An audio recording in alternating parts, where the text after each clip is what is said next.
34 കോടി വേണ്ട കളക്ട് ചെയ്തില്ലെന്ന് കഴിഞ്ഞതിന് മുമ്പത്തെ മാസം. ഏതോ ഒരാളുടെ തല വെട്ടാൻ പോവുക, ഒരാഴ്ച ഇവിടെ 1 മാസം കൂടെ വെയിറ്റ് ചെയ്യത്തുള്ളൂ, അത് കഴിഞ്ഞാൽ തല വെട്ടാൻ പോവുക, അതുകൊണ്ട് പെട്ടെന്ന് പൈസ കൊടുത്തില്ല തല വെട്ടും മുടി വെട്ടും എന്നൊക്കെ പറഞ്ഞിട്ട് അയാളുടെ വിവരമൊന്നും ഇല്ല. എന്താണ് അതിന്റെ അപ്ഡേറ്റ്സ്? ഇത്രയും കോടി മുടക്കിയ ഒരു പരിപാടിയുടെ അപ്ഡേറ്റ് എന്തുകൊണ്ട് കിട്ടുന്നില്ല? ഇതെന്താ ഇങ്ങനെ? ഈ കൊടുത്തവർക്കും അറിയണ്ട, മേടിച്ചവർക്കും അറിയണ്ട എന്നൊക്കെ പറയുന്നത് ഭയങ്കര ഒരു മോശപ്പെട്ട കാര്യമാണല്ലോ. അല്ലേ അല്ലേ അല്ലേ അല്ലേ അല്ലേ അപ്പോ എന്തുകൊണ്ടായിരിക്കും അതങ്ങനെ പിന്നീട് അപ്ഡേറ്റ് വരാത്ത? ഇത്രയും കോടി മേടിച്ചതല്ലേ, പലരും പല എമൗണ്ട് ഒക്കെ ആയിരിക്കും ഇട്ടേക്കുന്നത്, പക്ഷെ ഇതിനെപ്പറ്റി വാർത്തകളില്ല. എന്താണ് സ്റ്റാറ്റസ് എന്ന് അറിയത്തില്ല.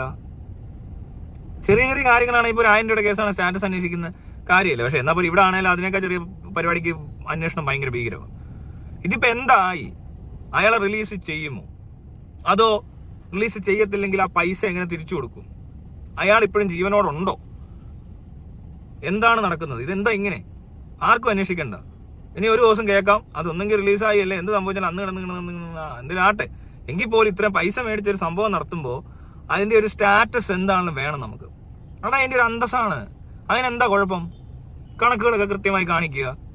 അതൊന്നും എന്താ ചെയ്യാത്ത ഇപ്പോഴും? എനിക്കൊന്നും മനസ്സിലാവുന്നില്ല. ഇവർക്ക് എന്താ ഇങ്ങനെ? ഇവർക്ക് ഒരു ഉത്തരവാദിത്വം ഇല്ലേ? ഒന്നുമില്ല, പബ്ലിക്കിന്റെ പൈസയല്ലേ ഇത്, സാധാരണക്കാരുടെയും കൂടെ പൈസയല്ലേ എടുത്തേക്കുന്നത്.